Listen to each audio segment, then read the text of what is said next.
Autrement dit, la liqueur des dieux, comme disait Victor Hugo, à consommer avec modération, bien évidemment. Voilà pour cette visite de la tonnerie Taranceau, c'est à Merpin, à côté de Cognac. On va quitter la Charente pour prendre la direction de Dax, de Pouillon, exactement, où est installée Marie-Christine Brie et Lionel, son mari. Bonjour Marie-Christine. Bonjour Christophe. On a le droit de raconter notre histoire perso, vous nous avez écrit et vous nous avez dit, dis donc, moi j'ai plein de choses à vous raconter, je veux bien venir vous voir. Oui, exactement. Ça s'est passé comme ça, en vrai? Exactement, tout à fait. Parce que votre parcours de vie, le vôtre, celui de Lionel, votre mari, n'est pas un long fleuve tranquille. Alors on va éviter de parler de cette période-là, mais on va parler du redémarrage. À plus de 50 ans, beaucoup disent, ouais voilà, qu'est-ce que je peux bien faire maintenant? Je suis un peu cassé de partout, ça a été très compliqué, je me suis fait virer, j'ai eu des accidents de la vie. Mais vous vous êtes dit, bah non, on va redémarrer. On va redémarrer sur un truc innovant, une start-up. Comment est née cette idée un peu dingue? Ah ben, l'idée un peu dingue, elle est née du cerveau de Lionel, mon mari, qui invente depuis des années plein de trucs. Voilà, plein d'objets, c'est une machine à idées. Et puis un jour, il est parti sur l'idée d'une boîte aux lettres connectée, sur laquelle il a un peu travaillé. Vous savez, quand vous choisissez pas d'avoir du temps dans votre vie, quand vous le subissez, ça peut être très douloureux de le subir. Bien sûr. Et en fait, la façon de le rendre positif, c'est d'essayer de continuer à avancer, de construire, même si tout n'est pas facile autour. Donc lui, de son côté, il s'est mis à travailler sur ses inventions, ce qu'il n'avait jamais eu le temps de faire avant. Moi, de mon côté, j'ai travaillé sur mon petit roman. Voilà, on a continué et ça nous a aidé à survivre. Et l'idée de la boîte aux lettres connectée est arrivée, l'idée du mur, d'un mur de consignes, d'un mur de boîte aux lettres, en fait. Alors là, on voit les consignes H24 grâce à nos confrères de Dax, que je remercie bien évidemment. Comment ça fonctionne, ces consignes H24 que vous avez inventées? Alors c'est très simple en fait, ça révolutionne pas mal de choses puisqu'en fait ça répond à un problème au niveau de la livraison. Donc comment ça marche concrètement? C'est facile, vous vous inscrivez sur le site H24, vous allez rentrer juste vos coordonnées et puis une adresse mail. En retour vous allez recevoir un code client, votre code H24, et à partir de ce moment-là, vous allez pouvoir commander sur n'importe quel site internet, mais vraiment n'importe lequel, et dans votre adresse de livraison, au lieu d'indiquer votre adresse de domicile, vous allez indiquer l'adresse de la consigne H24 la plus proche de chez vous. Ça peut aussi marcher avec les commerçants d'à côté? Alors voilà, exactement, c'est-à-dire que nous on a beaucoup travaillé là-dessus. Au départ, on est parti uniquement sur le e-commerce, et en fait on s'est dit, mais finalement en zone rurale, ce type de produit n'existe pas. Mais est-ce que c'est intéressant de n'apporter que de l'e-commerce dans les zones rurales? Et on s'est dit pas du tout.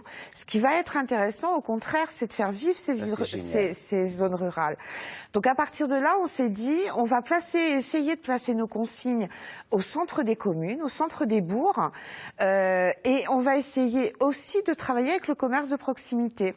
Ça veut dire quoi? Ça veut dire que moi, qui me fais livrer sur ma consigne H24 qui est dans mon village, si je vais chercher mon colis que j'ai commandé sur Internet, je vais peut-être me dire, tiens, le boulanger est ouvert, je vais aller acheter mon pain ici. C'est du gagnant-gagnant. Exactement, pour tout le monde. exactement. Ça crée du lien social, ça crée du lien humain, ça crée du lien commercial. Absolument, absolument. C'est évidemment la bonne idée. Je voudrais qu'on prenne une seconde pour dire que non seulement vous avez été un peu des éclopés de la vie à différents niveaux, mais que comme c'est dans votre ADN, vous vous êtes dit on va créer une équipe de gens qui sont aussi dans le besoin, et nous on va les remettre sur les rails parce que on connaît le chemin. Voilà, exactement. C'est-à-dire qu'on a eu envie de se dire aussi que c'est pas parce qu'on avait plus de 50 ans qu'on était quelqu'un qui était plus compétent. Peut-être, je dis pas qu'on l'est plus, on va dire qu'on a une certaine expérience de la vie aussi. Et puis, il s'est trouvé, vous savez, c'est souvent comme ça dans la vie, il n'y a pas de rendez-vous, il y a que des rencontres. Enfin, il n'y a pas de hasard, il n'y a que des rencontres, voilà.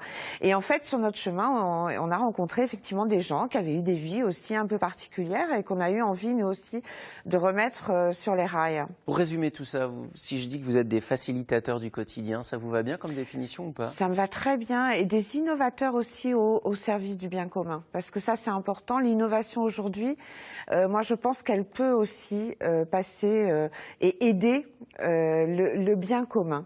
Et ça c'est une petite révolution aussi. Vous mettez une consigne sur un petit village, et d'un seul coup vous allez pouvoir organiser des collectes de vêtements, des collectes de livres pour la bibliothèque. Vous allez pouvoir vous impliquer en tant que citoyen de votre village dans la vie de votre collectivité. Alors vous venez de Pouillon, c'est à côté de Dax. Est-ce que vous sentez que ça commence à infuser un petit peu partout? Alors, on a vous savez, on a mis un an pour développer la première consigne qui se trouve à Dax, donc un an pour développer le projet, lui donner l'ampleur qu'on a voulu lui donner, parce qu'en fait, ça évolue constamment. Chez H24, on n'arrête pas de trouver d'autres applications. Et on a commencé, nous, à démarcher, à aller voir les communes, et on a un excellent accueil. Ben voilà. Ça va fonctionner. À condition, si je peux me permettre, enfin à condition, pour que nous puissions continuer, nous, à nous développer, eh ben, là, on est sur, comme toutes les startups, une levée de fonds. Donc on a lancé cette levée de fonds. Bah vous êtes là. Donc si vous voulez une consigne dans votre village, si vous voulez que ça se développe, si vous trouvez l'idée belle, eh ben soutenez cette start-up H24, absolument. Soutenez Marie-Christine et Lionel. Et en plus, ces créateurs d'emplois. Bah voilà, c'est du gagnant-gagnant. Vous aviez toute votre place sur le plateau de 9h50 le matin. Prenons tout de suite la direction de Brantôme dans le Périgord. Peut-être que Brantôme verra bientôt une consigne H24, pourquoi pas. Visite guidée